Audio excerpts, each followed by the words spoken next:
Howdy, folks, and welcome to episode 201. This one is one better. One better than what? Well, it's one better than 200, I guess. Hope everybody's had a good week. Everybody that celebrates it had a good Easter. If you don't celebrate Easter, I hope you had a great weekend nonetheless. I had a wonderful weekend. I think Reese did as well from what we've discussed. Um, we got Chris Long, A. He says, hiya. Charles Latour coming in before the show starts with a wave and a hi. How you doing, Charles? Glad to have you here, as always. Telemachus coming in. You might be a gamer if your only circle of friends wears nothing but witty one-liners on their shirts. Yeah. Well, I don't have a witty one-liner, but I do have a 15-year-old worst fest regatta from Canyon Lake in Texas. Um, I'm just wearing a Turnpike Troubadours concert T-shirt, guys. yep. Hey, nothing wrong with Turnback Troubadours. Um, Meandering Mike's in the house. Greetings, everyone. How you doing, Mike? He says he's listening to two other live streams at the same time. That takes talent, my friend. That takes talent. And you know what? I'm not one to complain. You're here. I mean, when you're here, you're family. So, we may or may not have a McMurray sighting tonight. Not sure. I sent him the link, so. And you'll notice that things are. I had my intro music again, and we got same old familiar look. When I went to cancel StreamYard today, they said, wait. Hold on. Why are you wanting to go? Because you're too damn expensive. And they said, well, how about if we give you a cut rate deal? I said, I'm listening. And they said, how about we give you 40% off? I calculated that up. It's only $2 more than what it was originally back when I first started. I said, I can do that for 6 months. And then in 6 months, I'll tell them I'm leaving again. We'll see what they offer then. So, Telemachus wants to know if are they all wearing clothes, Mike? I mean, we don't know what streams he's watching. We don't know. I mean, y'all can only see me from the waist up, so. Exactly.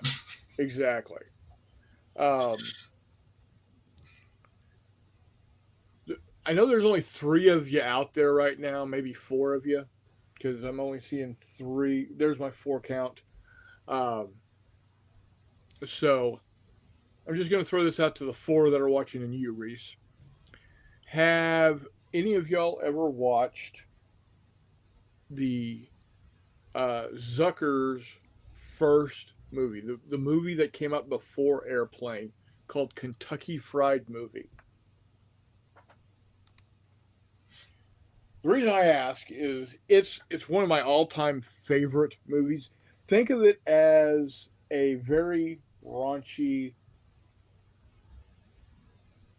Monty Python or Saturday Night Live. It's just little skits. And then in the middle, there's a movie within a movie, and then there's a couple other skits. It's pretty good. Like I said, it's the Zucker's first movie before they even came out with Airplane. I think it's a 76, 77. Anyway, literally the first scene is a guy at a news desk and says, the popcorn you're eating has just been pissed in, film at 11. And then it goes into the movie. Yeah. Anyway, it's not one to watch with kids around. Definitely not one to have the kids in the room with, but yeah, it's funny. Anyway, 2 weeks from now, no, 1 week, 1 week, 1 week from now. Well, 10 days. May 3rd, um, if I'm not mistaken. I'll have to double check with Mr. Wiley, but May 3rd, we should be having the um, May the 4th game day at Wiley headquarters, where we will be using Fistful of Lead Galactic Heroes and Fistful of Lead Bigger Battles and maybe even Fistful of Lead Starfighters to play Star Wars games. Um, we have the last couple of years. I don't see why we're not going to do it again this year. But if y'all want to have the same experience at your own local gaming club or basement or game table, and you do not yet have your copy of Galactic Heroes 2nd Edition, head over to wiley-games.com and place an order for it. And when you use the coupon code NOTJ, you get 20% off the entire order. So head on over there. If you're not a Star Wars guy and you're more of a Victorian sci-fi guy, then you can always grab Fistful of Lead Glorious Adventures in the Age of Steam. Basically 3 books in one, where you've got regular Fistful, Bigger Battles, and the airships in the Age of Steam game, all in one mighty tome. And be sure to grab the appropriate deck of cards, which I have here somewhere, I think. I got them here somewhere. I've got 12 decks of cards up here, so the other 2 chats were related to the Tower phone game. Not quite sure what the Tower phone game is, but okay. And then if you are going to be doing your Star Wars models like I do, they don't always look great right off the bat, but that's why you add your Geek Gaming base ready material using the Geek Gaming Scenics fast drying basing glue to make your crappy models look good, your good models look great, and your great models look amazing.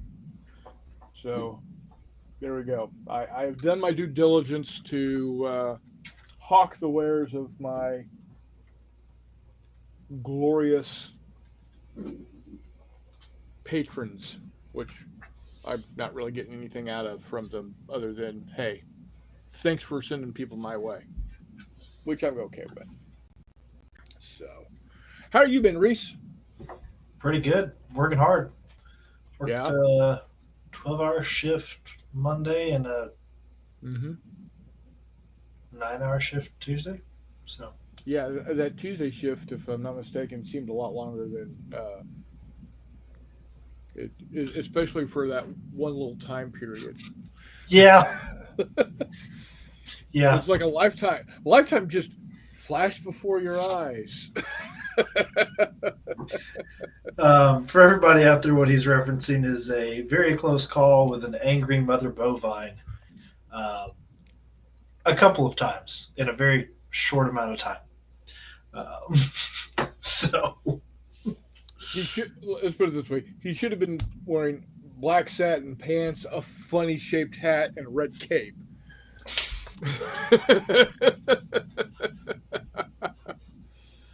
Meandering Mike says Reese the cow wrestler. No, no, we've covered this. He's a cow puncher, which he's had to do a couple of times. according to one of the guys, I slapped her in the nose. I don't Yep. remember that, but I did. Oh.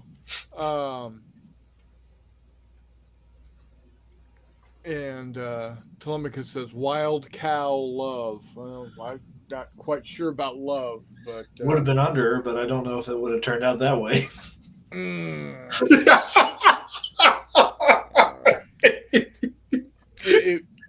Honestly, it would have been an utter disaster.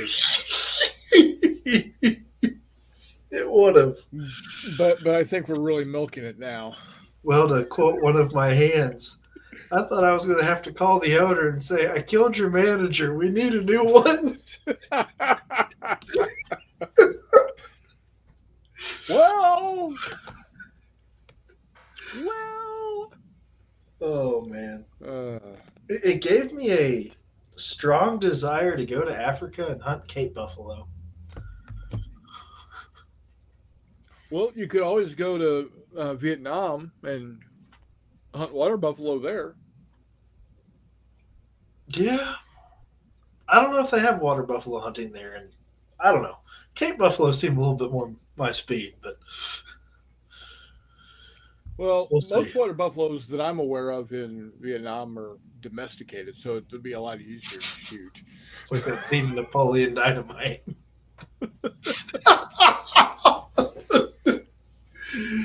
Oh man. So, but I've had a pretty good week.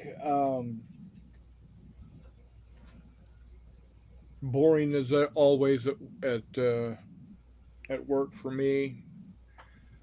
I mean, if it ever gets exciting at the feed mill where I work, shit's going down. Now, about a year and a half ago, the bean roaster caught on fire, and luckily the Pittsfield City Fire Department came out and took care of business real quick, and the fire was contained in the roaster. Luckily, it didn't get into any place that had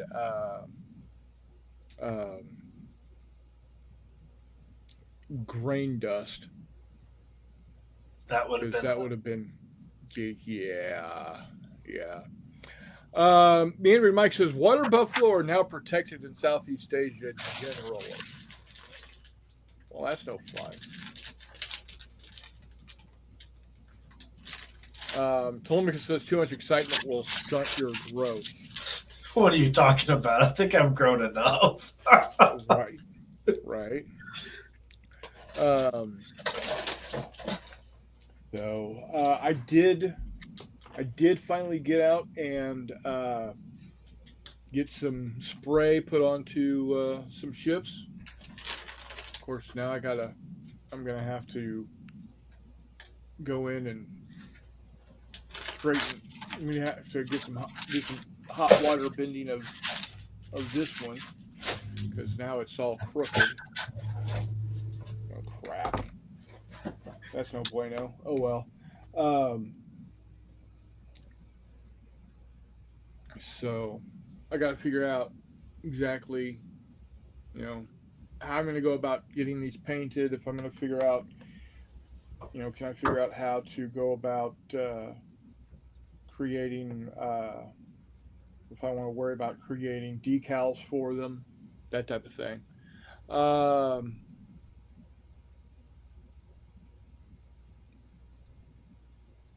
But yeah, that's. I think I'm getting this back. Yeah, I'm gonna have to get it into hot water and bend it back into place, and then shock it with cold water. Oh well. Um, so I'm going to be working on that project for a little while. I'm also working on the bigger battle slash battlesuit alpha version of modern armor. I might, depending on how many units I can get ready to go, might be able to have that able to be ready for J3 this coming July. We'll see. Don't know. Um, or I might just not worry about it and just show up in game because there's already a lot of games happening. Um, one of our buddies is coming back after a couple of year hiatus, bringing his Colonial Marines versus Xenomorphs, and it's going to be played Saturday night in the bar area with the lights out. I'm in. So yeah, if it's the same game that he ran previously, it's fun. Who is It bringing it? James Earls. You have not met him yet, Understood. Understood. but yeah, he is. He always puts on a great game, very thematic, um, and it there is tension in the game. Um, it's a cooperative, but you're also wanting to be the. It's cooperative in the sense that you're against the table, Mm-hmm. but uh, but you are also wanting to not be the one that gets eaten. So you're kind of everyone for themselves against the table, but you might need to work together sometime. Uh, yeah, it's a fun game. Um, Jay is working on, of course, What a Tractor. He's going to have 12 tractors ready to go. Um, he's also working on a one on one mech versus mech game. He's thinking of using a variant of a modified version of Arena of Blood for it. So every player has a mech, a Gundam, uh, a Dreadnought, Space Marine Dreadnought, an Eldar Dreadnought, a Gundam, any number of different big stompy robots available, and just doing a gloss over of Arena of Blood instead of humans with tridents and gladii. He's gonna be big stumpy robots with power fists and lightning swords and whatnot. So I like it. uh, Telemachus says, "What a tractor! Part two, electric boogaloo actually involves farm equipment. Maybe, maybe. I think what a tractor part two, electric boogaloo, uh, would best be played with the Russians being dog stomped by the Ukraine army and the farmers. Nothing like seeing a blue Ford tractor dragging a T-62 But hey, that's just me, right? um, what other? I'm gonna see if I can. Uh, there are some other games that have been announced that people are wanting to run. Your game, Okay. 54 millimeter Vietnam. Hmm. You're But definitely going to have Mike Burke's interest on that. weird Vietnam. Mm-hmm. So Yep. we'll see. Hopefully, it won't be too much like the Aliens game. So No, it won't be. I don't good. think it will. Good. Um. I don't want to cut into somebody's territory there. So Yeah. Let's see. We've got.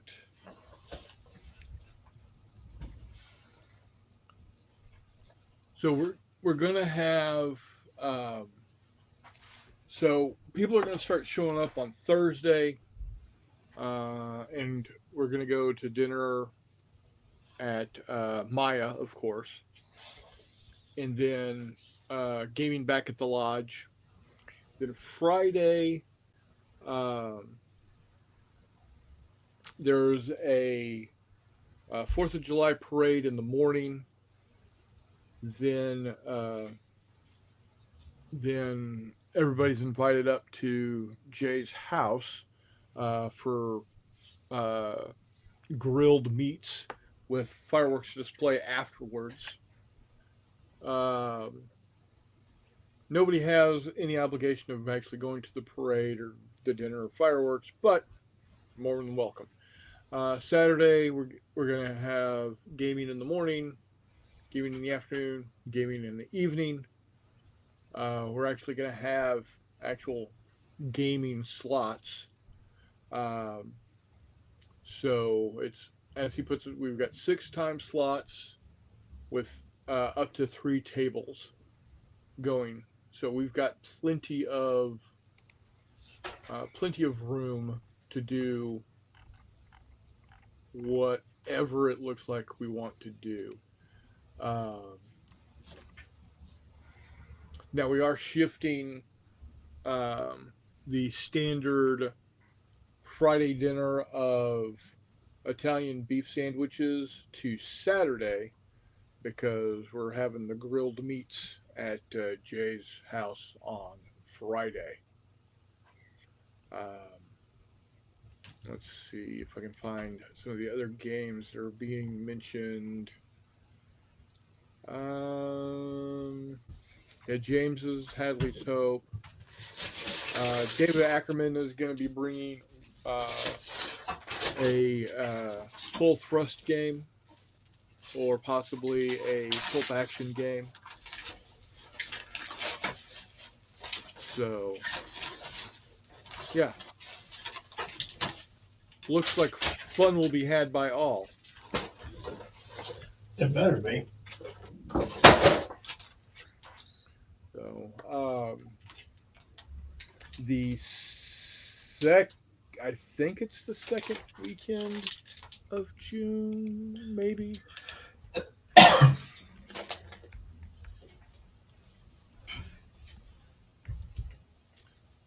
Um, Daikon. When is Daikon this year? Come on, there we go. Yeah, the second, the or the first full weekend of June, the 6th through the 8th is Daikon. It's a gaming convention in the St. Louis metro area. So it looks like that'll be a game convention that Jay and I are looking to possibly go to run some, maybe run some games. Not sure. Um, they're looking to have board games, miniatures games, and um,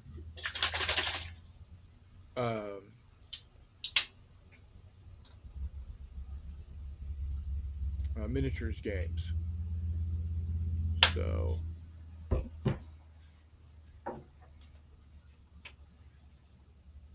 we'll see. We'll see what we got going for that. So, but yeah, good things are coming. Good things are coming. So, what are you working on, sir? Right now, I am taking a palette cleanser from Lebanon Yeah. and painting up some U.S. artillery crew for World War Oh, II. okay. There you go. I've got two of them built, and going to paint them up. The only thing I haven't decided is what size shell they're going to be carrying, because I can use them on 105, 75s, all kinds of different things. So um, I Yeah. may just stick the 75 short shell in their hands and call it good. So Well, as I have always said before, if anybody comes up to you and says, "Actually," um, you can tell them to go stuff they're actually up their fourth point of contact. I'll tell them it's a sub caliber barrel insert, and if they don't know what that means, then they can figure it Yeah, out. exactly. Well, I mean, the Israelis did that very well in the 6 Days War.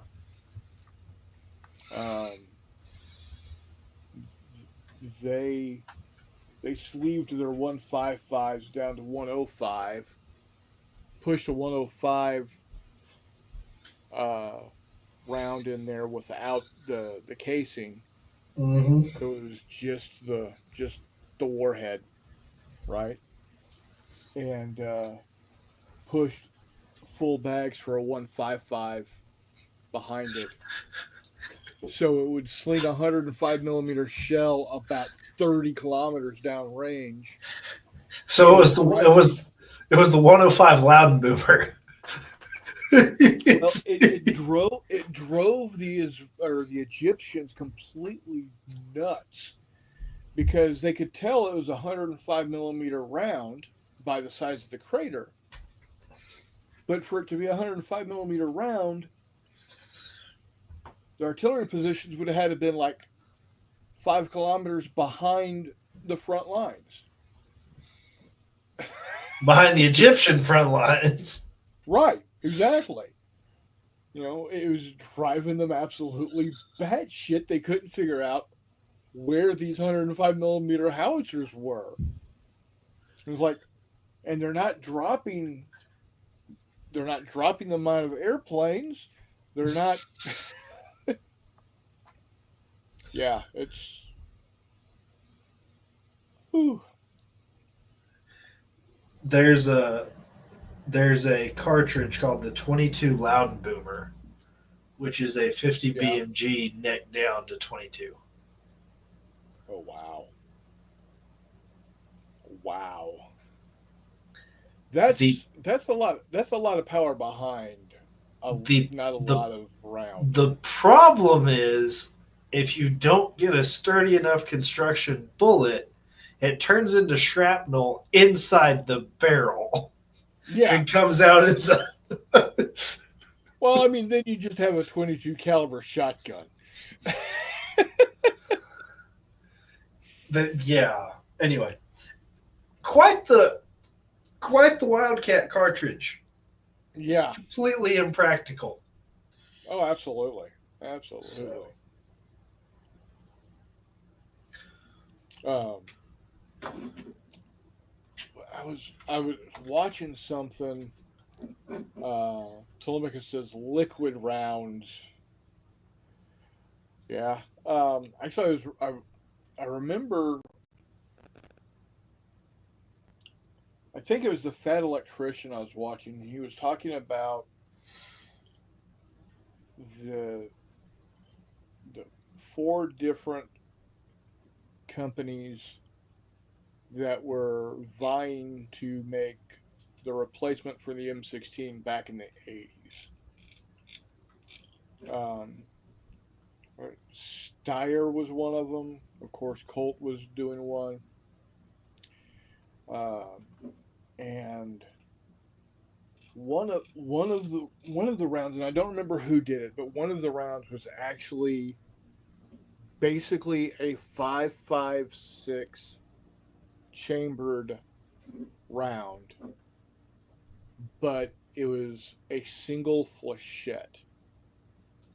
So it's basically an APFSD round in a 5.56 caliber. Was that in Project Spew? I might have been. Because there was a lot of Um, weird stuff that came out in Project Spew. well, this is the same time that they were working on. Another company was working on the. They wanted to have a high capacity magazine, but because the rounds individually were so heavy because of the brass, they made them out of basically a polystyrene that was supposed to evaporate when fired. You're talking about the calico caseless ammunition stuff. Yeah, I remember that. Yeah, yeah, which fouled the weapon horribly. Let's melt plastic in the action of our weapons and see what Yeah, happens. but I always thought the miniature AP armor piercing fin stabilized uh, disintegrating sabo APF armor piercing fin APFSDS rounds was always so interesting because it's basically a needler weapon. Like um, the needler gun that the was it the Eldar had the needlers? Uh, No, no, Halo, they had the Covenant. shurikens.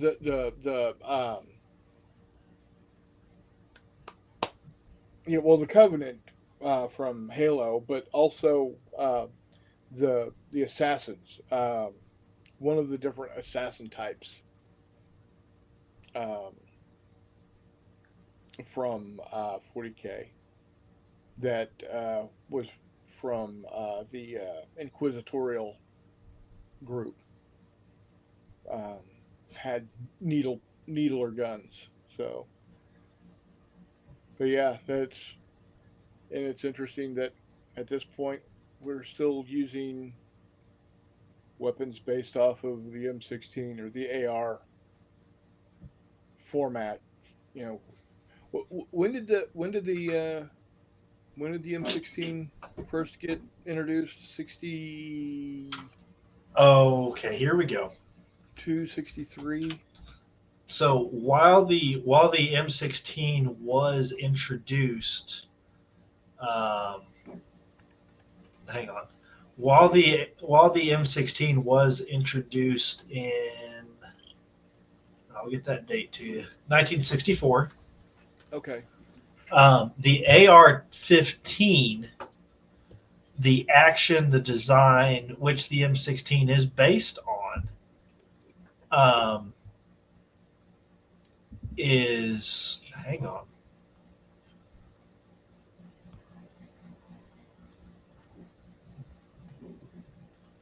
Armalite AR-15 was 1959, Oh, okay.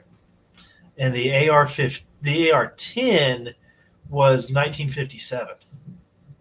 Okay.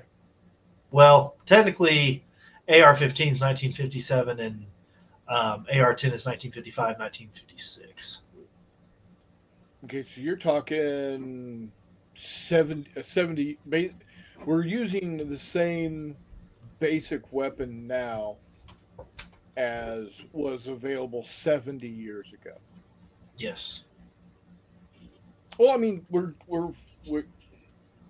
our heavy machine gun is over 100 years old, so Well, we used to live in an uncommon time. And what I mean by that is technology was advancing so rapidly that's not common in human history. right. So the Brown Bess musket, the British land pattern, was in service from 1722 until 1867, There you go. which is 145 years, if I did Yeah. that math correctly. I don't. Let's see what it replaced.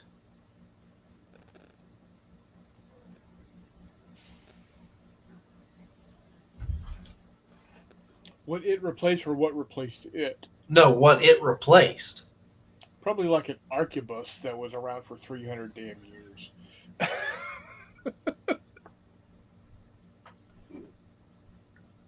So the reason that it came into being was because they needed a standard pattern of musket. There was no standard pattern before that. Right. It just Okay. people were making just whatever they could, however they could, whenever they could, and Right. said, "Hey, look, I've got a flintlock or a wheel lock or a whatever lock, and you know, I've got we've got this matchlock arquebus from 300 years ago. We haven't got anything better than this. No, and to be honest, when we figured out how to take animal tendons and take a tree branch that was able to hurl smaller tree branches. Yeah. So the dog lock musket, which is basically a flintlock without the half cock, I won't go into all the bloody details on Yeah, that, was popular from the 1600s up until the American Revolution. Um, right. so add add another 50 years to that, basically, because it was basically the Brown Bess before the Brown Bess. Yeah, That's just crazy, because if you take 150 years after the Brown Bess, you're at 1900. yeah, No, no, you're at 2000. yeah. Yep. So, It in the going basically from about 1850 until about 1950. That 100 years had a whole lot of shit happening. we went from muzzle loaded, sometimes percussion firearms, Yeah. to nuclear rockets on the back of Jeeps. That was the most That 1950s thing I could think that of. that that So, that when fired, you were not outside of you were not outside of the safe zone, or you were not out to the safe zone. yeah. Um, Hello, Chris Long. How you doing, buddy? Meander Mike says muskets were typically just done by whatever local gunsmith. Yeah, exactly, Yeah. exactly. 1865 was when the Springfield started producing. And I think that Uh, was it 1840 that the Mississippi pattern was introduced. I mean, even before then. yeah. Well, everybody talks about how uh, Ford came up with the assembly line. No, what Ford did was apply a moving assembly line to automobiles. Um, Assembly line was actually with weapons. It's Harper's Ferry, Virginia, right there. Yeah. Telemachus says Browning's biography is a good read. I bet it is. No. Yeah, you know, you think about from stepping away from small arms. Me and Mike says Mississippi pattern was 1841. So, um, but you go from December of 1903 to July of 1969. Yeah. The fact that it was 66, it was only 66 years between the time we had manned heavier than air powered flight and landing a man on the moon was 66 years. My grandmother was born in January of 1903.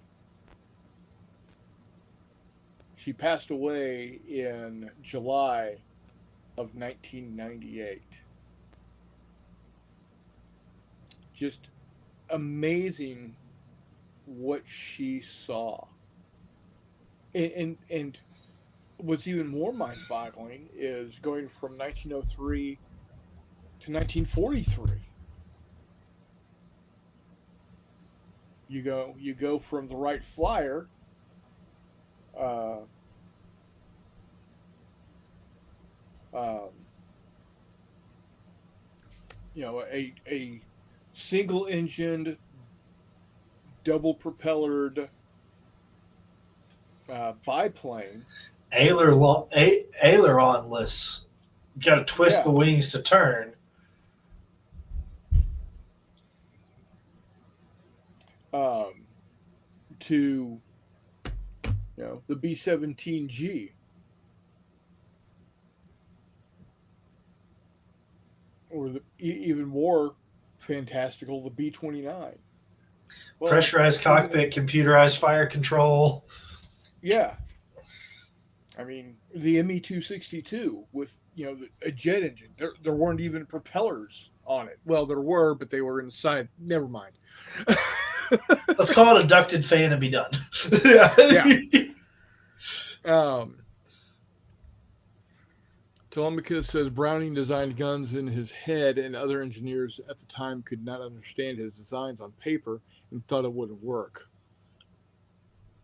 And didn't his Then he made brother one. make the models out of like wood for him? So yeah, but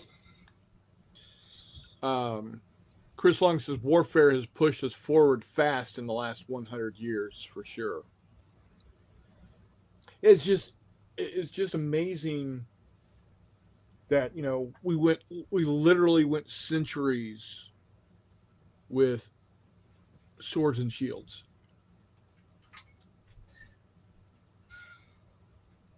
yes, but the technology was advancing even in sword, shields, and armor. But I get your point. Right, but it's just the the difference between a Egyptian,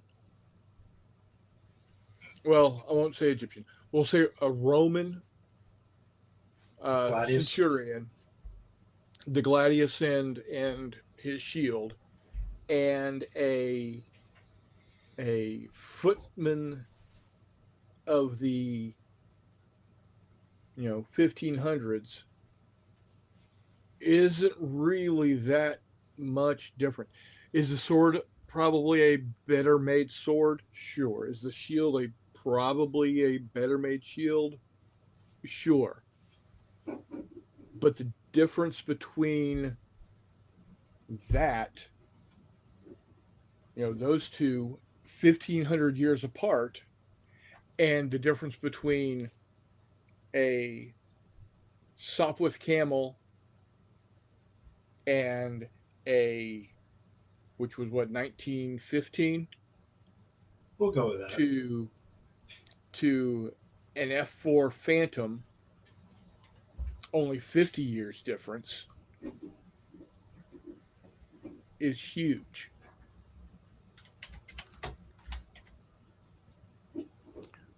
Andrew Mike says metallurgy, blade curvature, folding techniques, arrow tip design, feather, stirrups.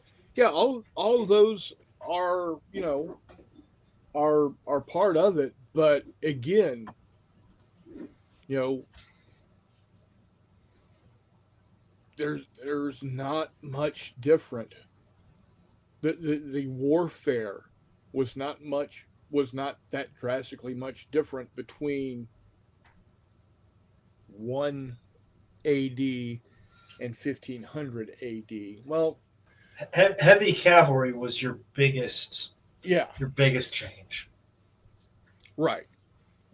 Um, you cataphracts, um, but you know, you drop a Roman soldier into um, a 12. You take a Roman soldier and you drop him into the Crusades. They're not going to be that far out of not knowing what to do. Yeah. You take a soldier from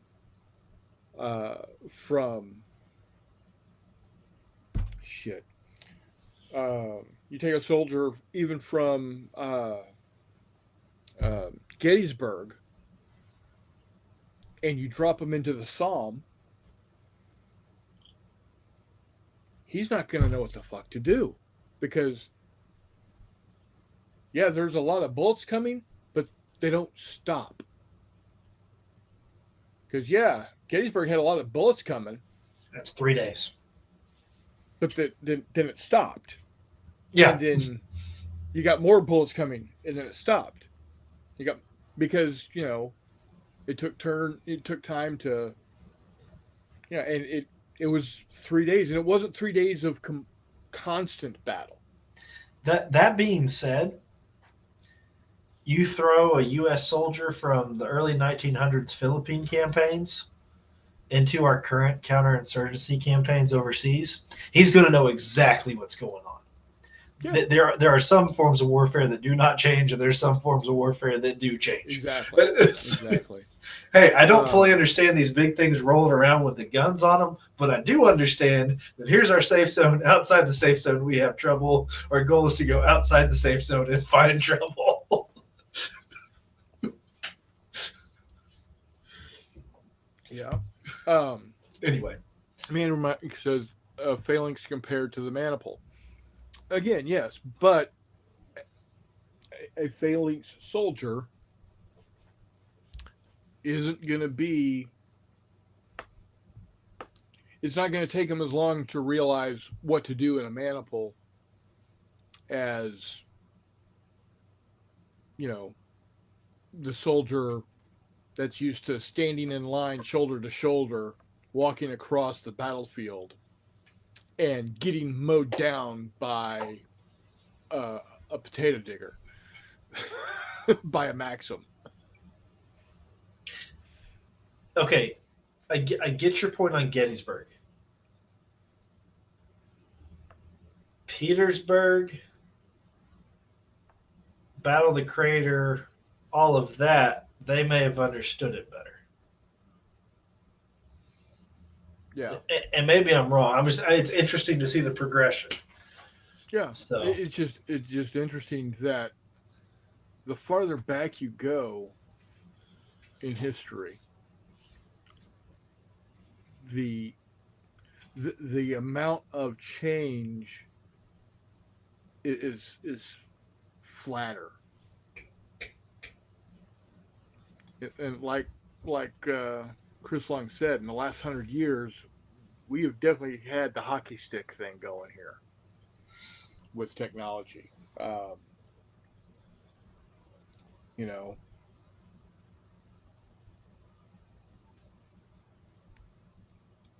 going from I mean, yes, we had rockets all the way back in the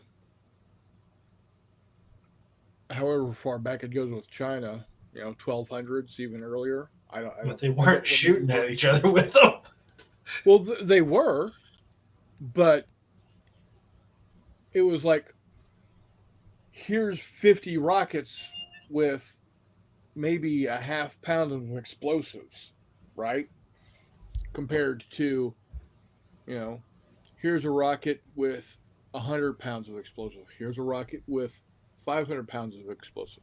Here's a rocket that will traverse half the globe and dispense 5 warheads that are going to be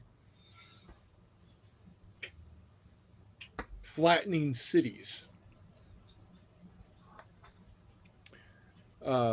Scholar Gremlin says Roman in the Crusades probably would have been more effective than the European pilgrim soldier or peasant soldier. I would agree because the Roman uh, uh, the, who was Marius,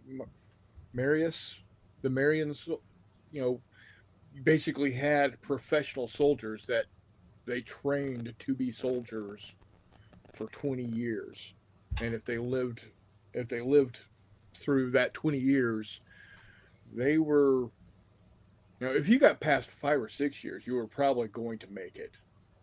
To be honest, um, 'Tis the way of the world. yeah. Mater Mike says stirrupless heavy cav versus stirruped horse archers with composite bows and Parthian shot. Yeah, I mean Stirrups they're make the difference in cavalry, mhm, hands down. absolutely, absolutely. Um, Scholar Gremlin says technology is exponential. Warfare drives more technology than any other factor. Absolutely. Um, it's interesting that we've come to a technology plateau. Basically, um, we're waiting for the next big breakthrough. Um, and I don't know what that's going to be. We're getting close. We're getting close with ship-sized lasers and railguns. If we're able to um, effectively make those weapons man portable, that's gonna. I think that's gonna be the next game changer to warfare. Is if you can make uh, railguns small enough to be a crew served weapon and lasers effective enough as individual weapons. That's I think that is what's going to be the next great um, great breakthrough in warfare. And I'll be honest, as much as I like to study warfare and I like to study the history of warfare, it sucks that that is what drives our society to bigger, better technology.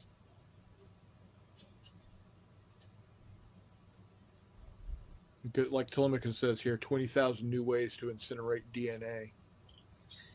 Yeah, we're all just finding new ways of poking holes in each other.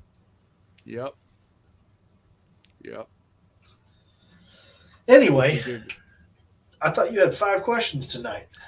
Yeah, yeah. Sorry, not to Um, not to get us back on track an hour in, but hey, it this was good discussion. I mean, was a great discussion. so okay. Again, these are questions that Telemachus put forth. Thank you, Telemachus. I appreciate it. So we've got how do you keep players engaged in a campaign over multiple sessions? So for me, what and this works whether it's a miniatures game, board game, or role playing games. You've got to you have to have a plan, right? Um, you got to you have to you can't just say okay we're gonna play a game and then next time we'll just roll and see, what you get. No, you have to have you've got to have it planned out. Um, you've got to figure out a way. Okay, how is a how is a force going to be built? How are you going to recover or reinforce units? Um, is it going to be a a ladder campaign? Is it going to be a map campaign? You know, what what are we? How are we going to present the campaign to the players? How many players are going to be a part of the campaign? Um, are you going to have it where you can have 4 or 5 factions going at it, uh, or are you going to have 2 sides with multiple armies on each side, and you've got a command, overall commander? Um, Skyrim says, "I'm all about that narrative-driven game. A good story always keeps me engaged." And I think that's I saw that with McMurray with his rabbits. Um, at March to Victory. The first game was uh, that first game. Whoever came out to be the winner there dictated the forces that were available in the next game. So you know you might not have wanted to go all out with um, the humans might not have wanted to go all out if they didn't feel they needed to, so they could make sure that they had uh, either the ability to regain units that were lost or reinforce units that were lost. Um, and again, depending on what I'm looking at, Chris Lung says I'm a fan of the ladder-based narrative campaigns, and I tend to like those also. Um, and if for any of those out there that aren't sure what we're referring to as a ladder-based narrative campaign, think of a timeline, or not really a timeline, but you've got a you, your first battle is in the center of the line, and depending on the outcome, you'll go one way or the other. And if you go this way, this uh, the winning battle, or the winner of the first battle, gets some sort of bonus or some sort of um, oh, they get a new kind of combatant. The losing side uh, isn't able to bring back forces as easily, or because they've lost something, some sort of resource in that first battle, or access to a resource in that first battle, they can't do as much with it. But that doesn't mean that they can't win and push it back the other direction to gain that resource back and disallow that resource for the other team. So, but again, it needs to be prearranged, and it needs to um, as Scalgrim says, there needs to be there needs to be more than a what. There needs to be a why. The why, to me, the why is the story. You know what makes me want to be going from point A to point B, or what's wanting me to defend point C from B, etc. Uh, because ultimately, either in standalone games or in campaign games, I'm wanting to not only in the moment have fun with the game, but I want to have periods in that game that I can talk about, weeks, months, years down the line, like a KI 81 going head on against a B-25 gunship and just getting blotted from the sky. That is something I'm going to remember for the rest of my gaming life, probably.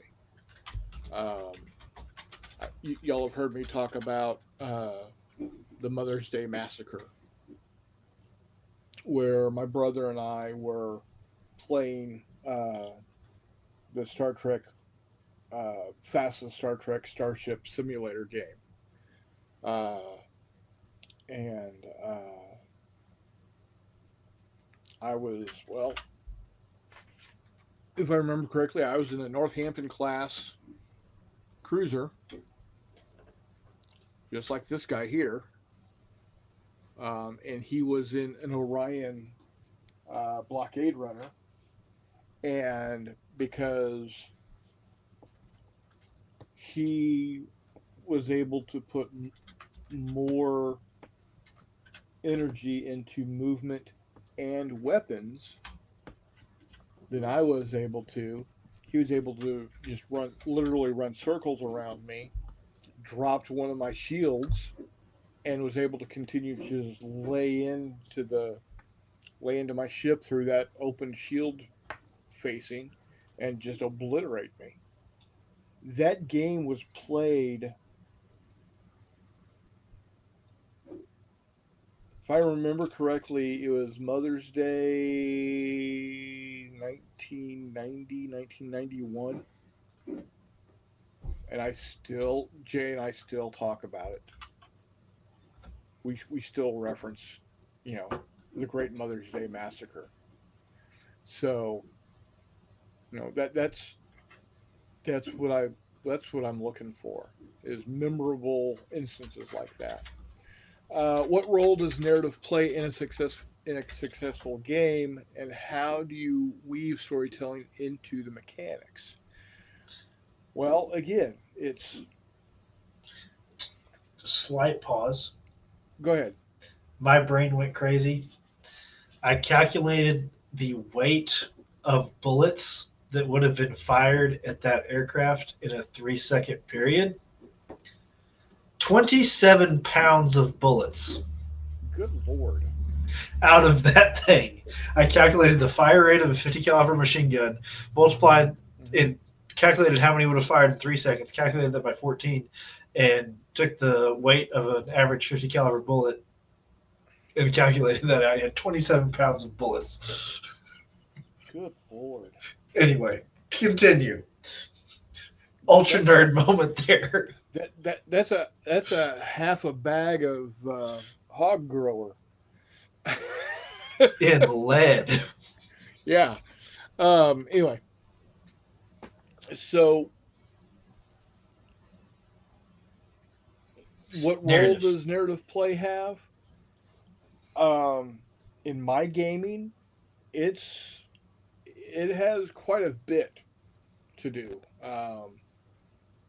It in my opinion, it's a successful game if we've got a a story that we can go back to, even if there wasn't a story originally designed into the game. Um, Now, sometimes there are, like, again, I go back to um, McMurray's March Hares to Victory games. There was a story there. The it's scenario. I mean, that's how you build scenarios is with a story, right? Uh, that's why I more prefer a scenario driven game over a points driven game. Um, you know, his scenario was the monks were wanting to get this uh, this box of gold or whatever from point A to point B. Well, and they happened to be traipsing through the burrows of the rabbits, and the rabbits had enough of the the monks and their meddling. So what did they do? The rabbits came out in force and you know did everything they could to stop the monks. Um, a lot of my scenarios that I've written for Check Your Six and Force on Force are are very story driven. One of the uh, one of the Force on Force scenarios that I wrote, uh, it never got officially published, but it was a situation where a Apache helicopter got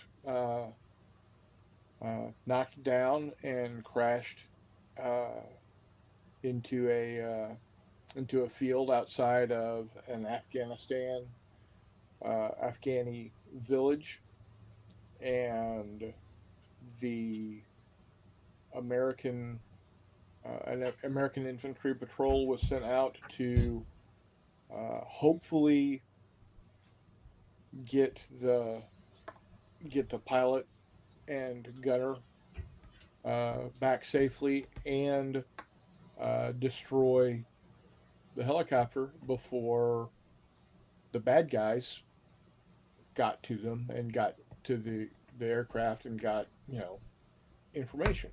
So I mean the story is built in, right?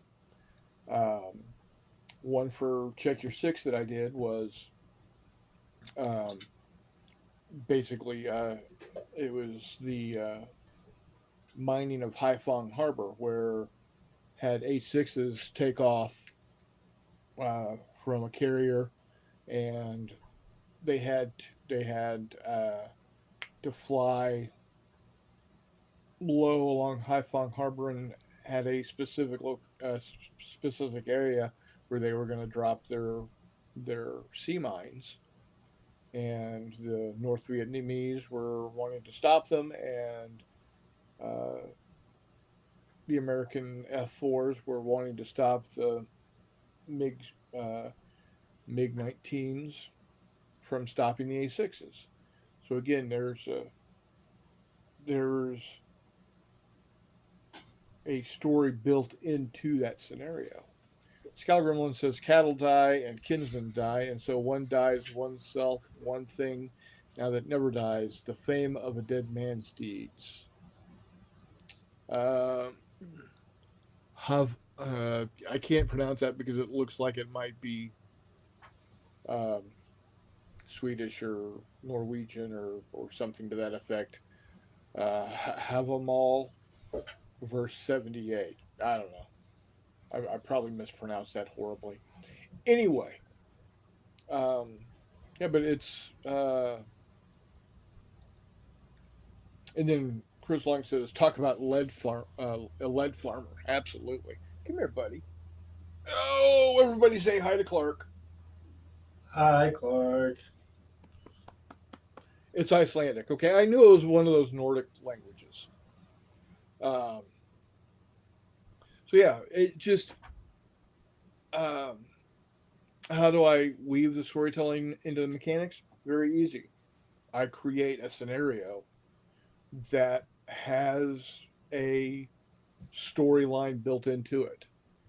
And then as the play happens, when memorable things happen, because memorable things will always happen in a game. I've never not had a game that has not had something spectacularly go right or something spectacularly go wrong.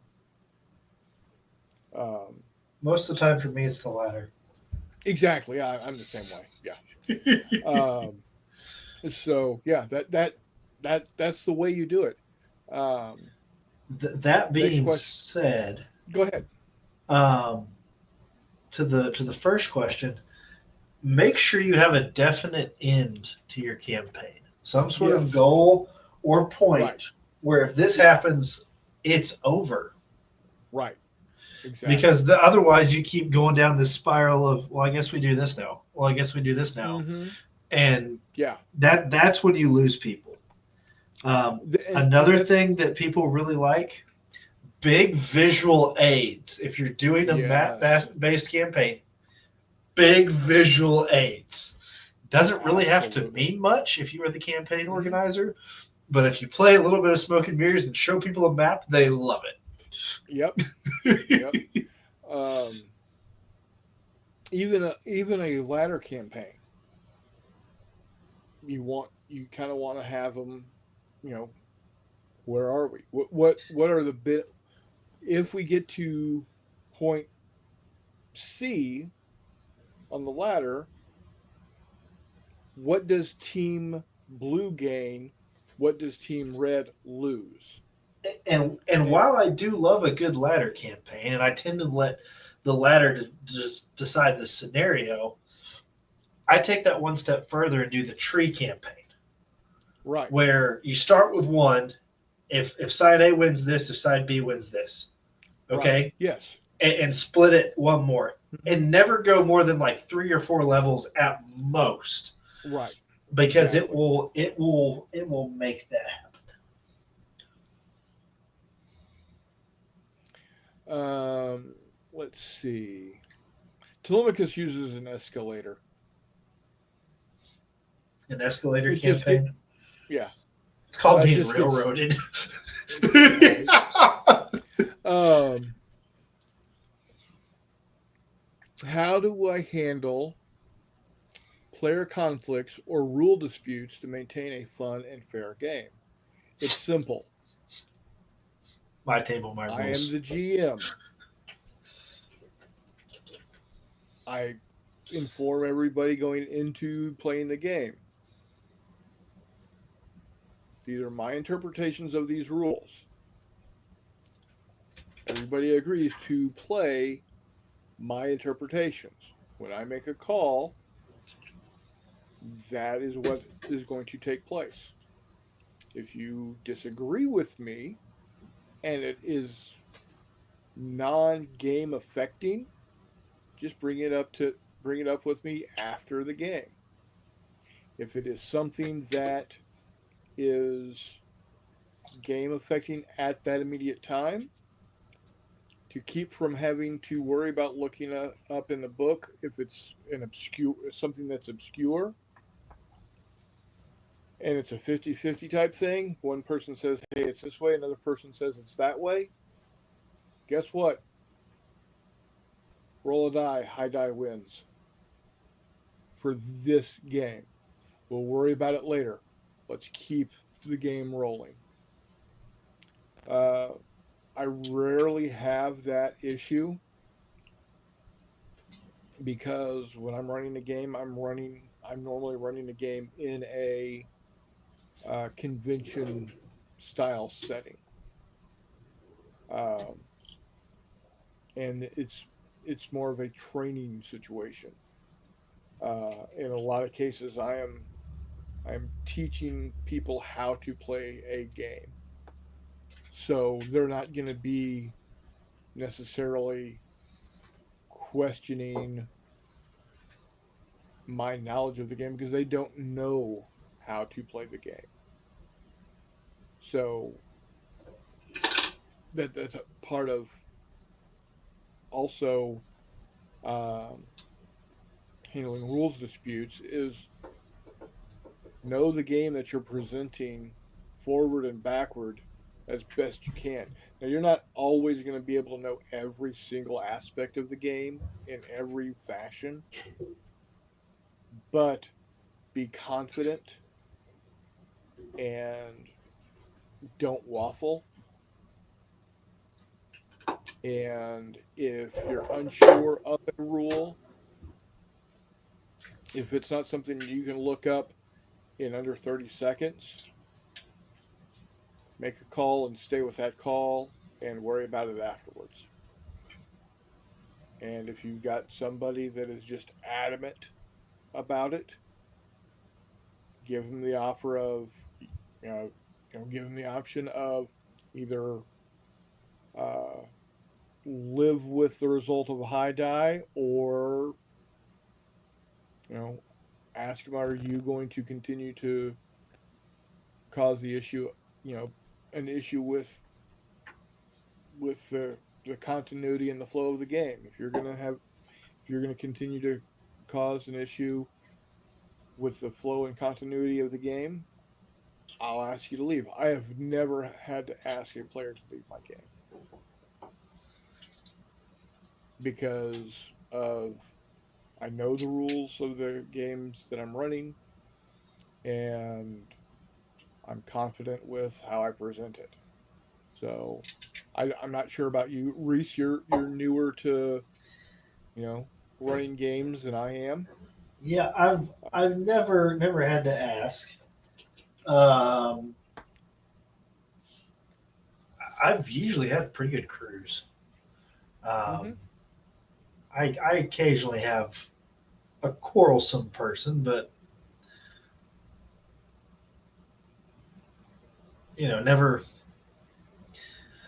never one that I've had to intervene with. Right. Um, got close to testing my limits last last March to victory. Yeah. Um, but hey, patience is a I virtue that I lack. So I I know I'm a handful. I know Chris had a table flipper. Ooh. Oh. Now I want the story. Right. Right.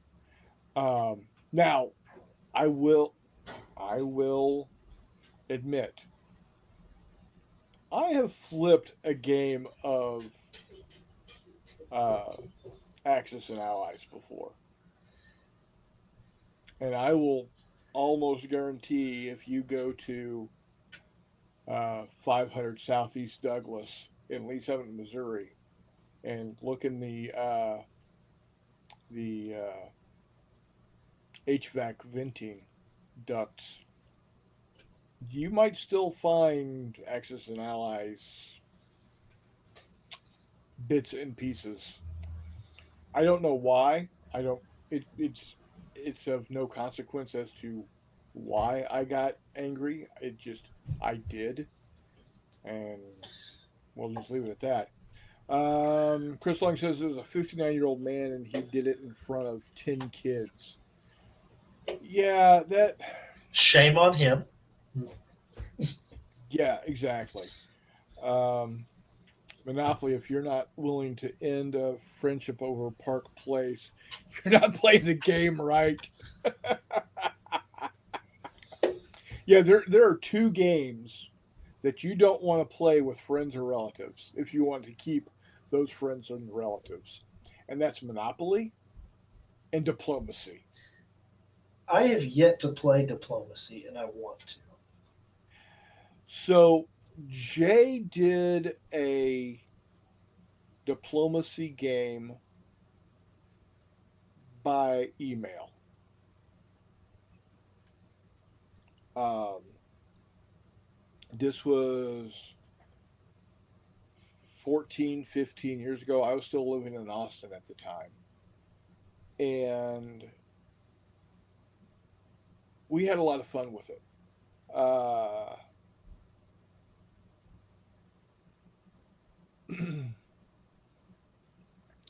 um, in fact, it's the J3 group basically that Okay. that was part of it. And there is a YouTube video that Palmer put together. It's the Hitler scene that everybody uses, um, From Downfall. and yeah, I think he um, showed me this like at my first yeah, J3. yeah. I'm gonna find it. I'm gonna put it into if I can remember. I'll put it in the notes on this episode. It's funny. It is so because he was, if I remember correctly, he was playing Germany, and James Earls was play. I think James Earls was playing Russia, and I think he ultimately won. But it was just Eric. Let's see, we had Eric playing. I was playing. Copeland was playing. Um, but it was all done. Like I said, it was all done by email, Right. and honestly, that's probably one of the best ways to play diplomacy. Um, What are the because mechanics? Because I know little to nothing about it. so the it's not so much the mechanics. It's it's basically Europe, nine, early 1900s, right around the time of World War One. So you've got uh, all of your World War One powers, right? Okay. And the reason why it's called diplomacy is you are going after victory points, and you get those victory points by getting uh, building centers, capturing building centers and whatnot. And you can only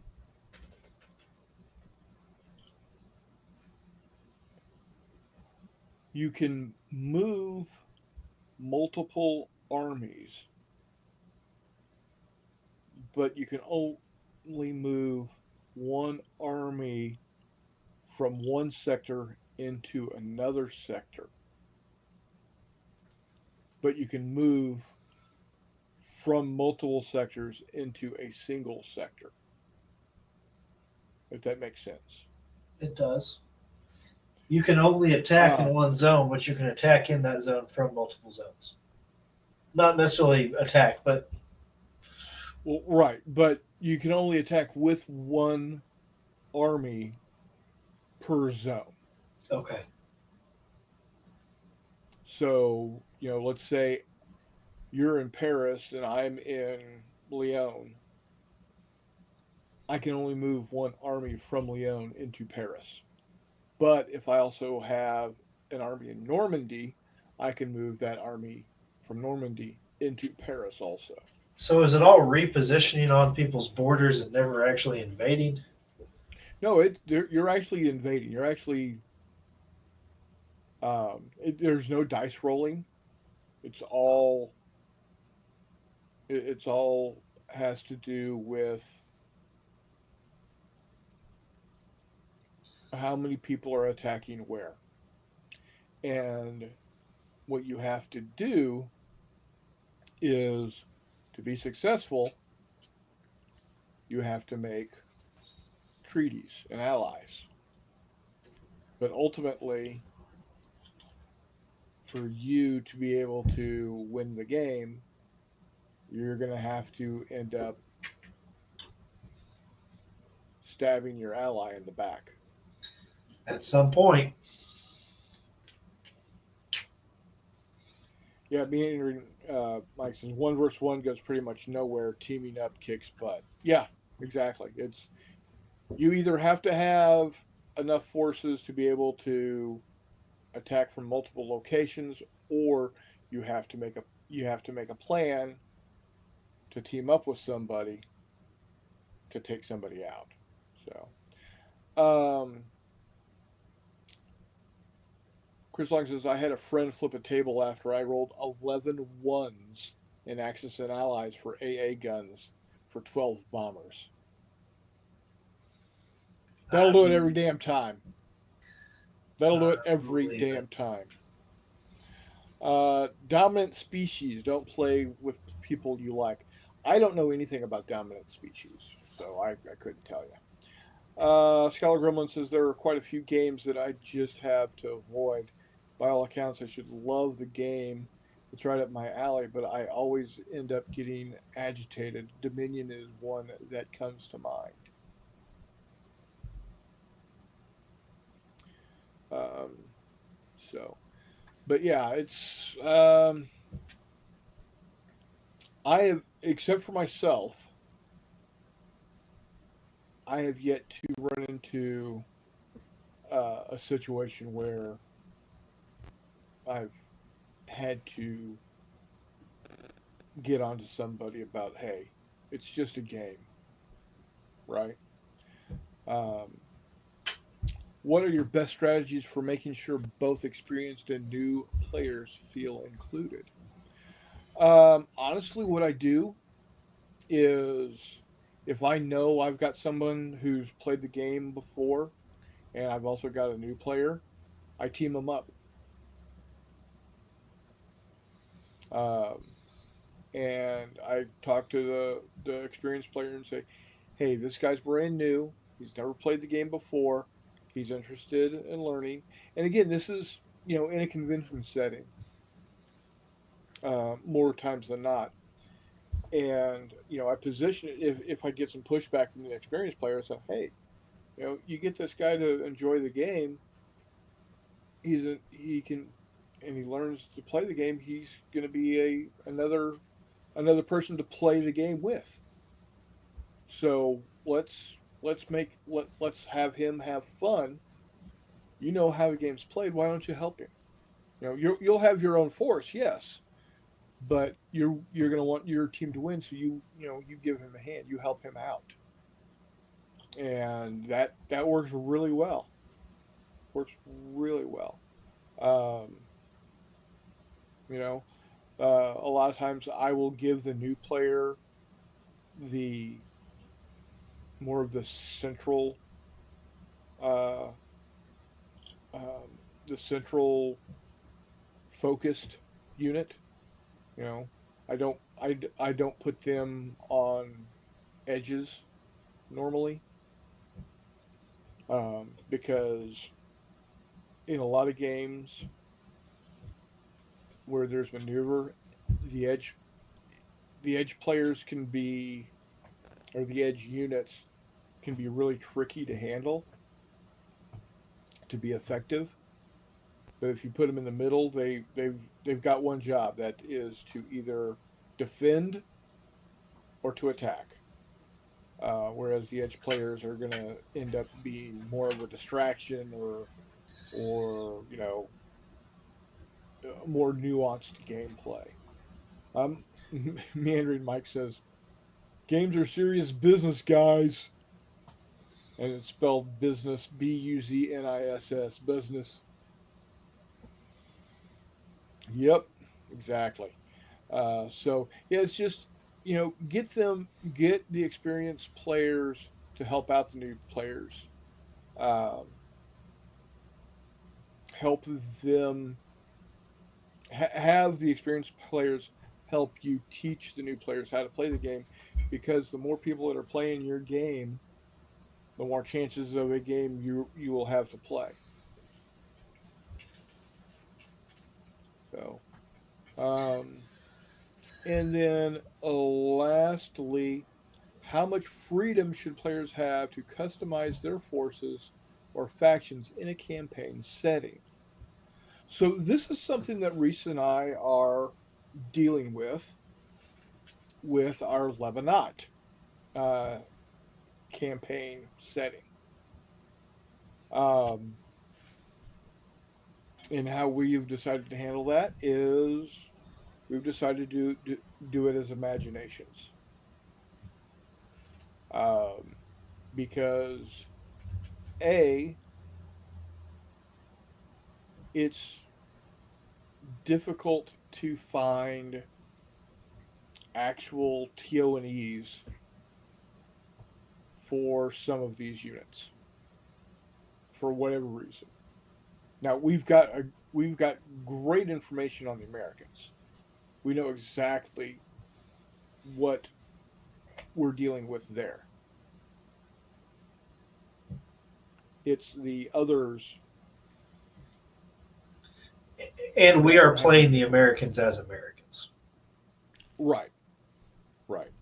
Um, but the Lebanese military, where we're guessing on a lot of stuff, um, but we're also adding in stuff that we know probably wasn't there at that time, but we're using the rule of cool.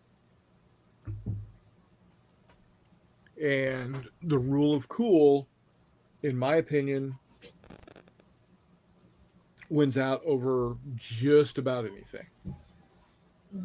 Um, you know, did did the uh, Syrians and Egyptians have T-55s and AK-47s in 1958? I don't know. Probably not. But what fun is it going to be having um, Panzer IVs going up against M48s? None. It's And then we lit up your world like the 4th of July. exactly, exactly. So or the Hey, my uh dad fought those in the last war. huh, uh-huh. Uh, Scholar Grumman says for modern games, I'm a huge fan of the U.S. Army's date world. So, yeah, it's that's what Scholar Gremlin said. Mhm. Um, it's just, yeah, it's we are, the Americans are going to have, or we're starting to have M14s by that point. The Egyptians and Syrians were still using Mausers.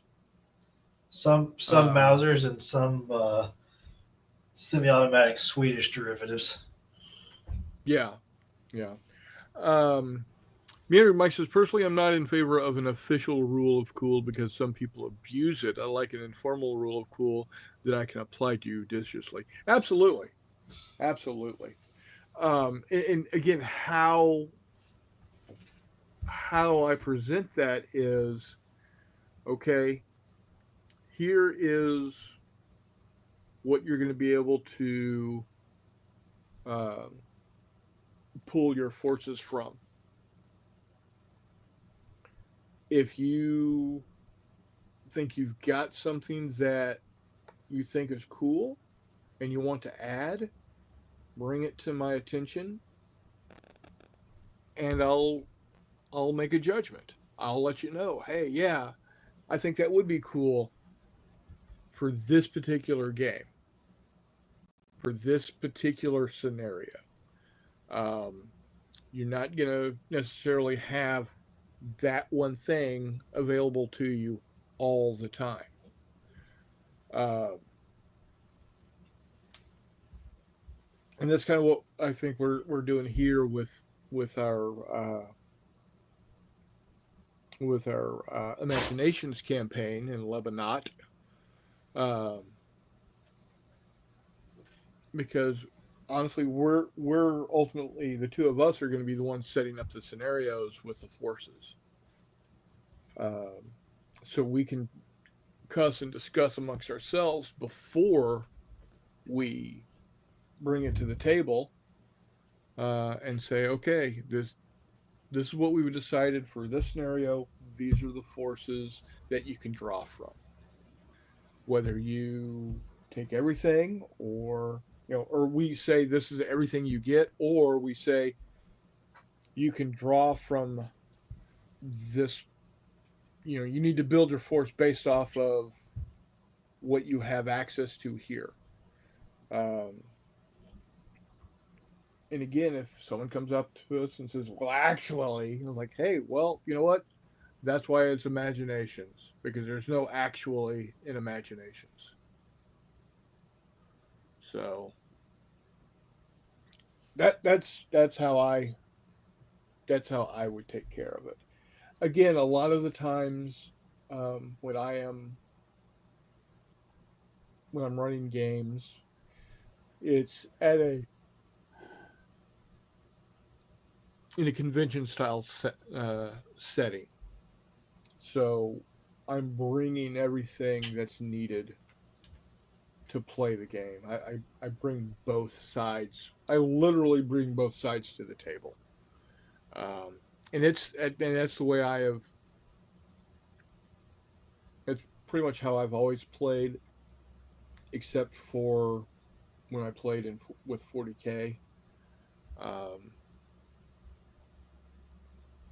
or if I played competitively, I would only have my army to bring. But if I am running a convention game, um, I'm bringing everything, so people just have to show up to play that game. So I will have both the Americans and the Czechs. I will have both the Arabs and the Israelis. I'll have both the uh, the UN and the Norks. So, but yeah, those I thought those are five really good questions. So make us think. We've got two more groupings of five to go through, and we'll do that in more upcoming episodes.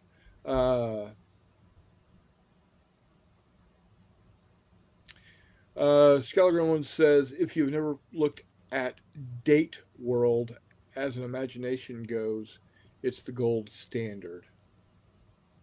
Okay, I'll see if I can do some research and look that up. This sounds interesting.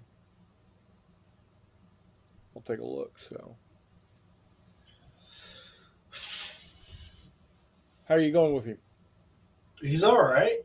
Um, he's he's very much Western Europe, Yeah, and I'm okay with that.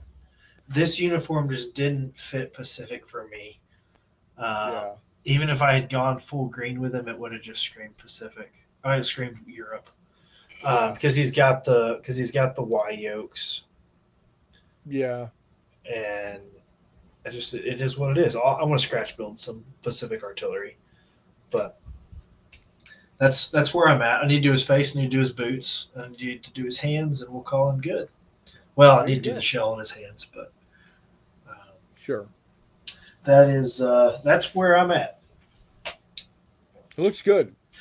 Got another one drying and ready to be dry brushed for a different color scheme that would the work. Yeah. I don't. My units are not uniform, as anybody who's ever played in any of my games can tell you. There's all kinds of wacky Yeah. uniform variations and weapon It, variations because the only time a unit is uniform is on the when they TO&E. get on the well is when they first show up at their muster point. Not even when they first show up for a battlefield. No, it's before they even get on the boat or the airplane to cross over to wherever the battle is happening. Um, are they actually uniform? When everything is handed out to them, that's when they're uniformed. So I was listening today about the units that were preparing for the invasion on June 6, 44,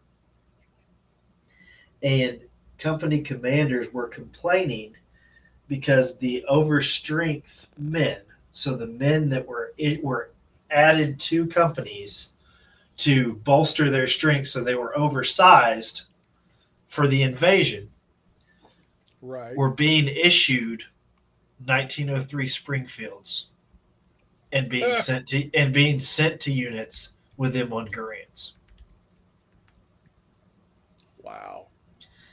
You want to talk about a logistics nightmare? Yeah. Now, it is doable. That's a lot better than some. But the 8-round M1 Garand in block clip and the 5-round 1903 Springfield stripper clip are 2 very different pieces of equipment. Yeah. Yeah. So the good news is you can strip ammo from one and put it in the other. But It could happen, but it's a pain in the ass. So. All righty. Well, I think this is a good place to go ahead and wrap it up. sounds good. Wish McMurray had been able to join us this evening, but I'm sure something had come up. But Hopefully nothing major. yeah, probably not. So we'll be using StreamYard at least for the next 6 months. So at least the next 26 episodes will be will be here. Yeah, and if anybody else wants to, throw some questions at us, Telemachus did, we'll be more than happy to talk about them. I mean, they can literally be about anything, gaming wise, history wise, what have you. Especially if they're that caliber of question. Yeah. Because, Yeah. wow. Because, well, that, and I can literally talk about. I know a lot about. I know a lot about a little, and I know a little about a lot, and I can talk about all of it. So, thanks again, everybody, for showing up. Chris Long, Scala Gremlin, Mike. We had Telemachus.